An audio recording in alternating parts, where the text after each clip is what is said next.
monarchy brings millions to the UK economy and tourism. The royals spend their days sitting around drinking tea and feeding the corgis. They are harmless. If only this were true. In actual fact, the monarchy is an aspect of our rotten union which should be at the forefront of our political discourse. But all too often we succumb to arguments about tourism or tradition. It's time we wear our republicanism on our sleeve. At the beginning of the month, The Guardian reported that over 1,000 laws had been vetted by either the Queen or by Prince Charles prior to them being approved by the United Kingdom's Parliament. Under this process, which is called Queen's Consent, ministers secretly alert the Queen to draft clauses in bills and ask her consent to debate them.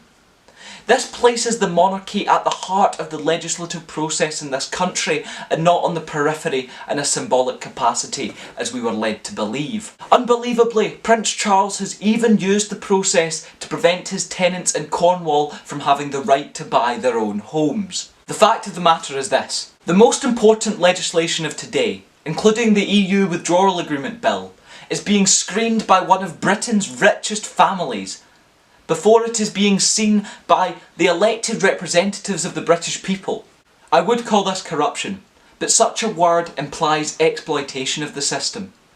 By the royals' own admission, Queen's Consent is a constitutional convention deliberately hidden from the British people.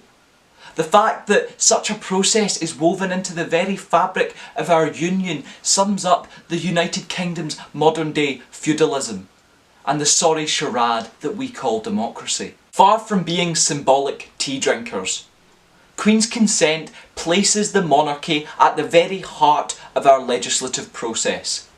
Given this, in the 21st century, republicanism cannot be considered radical.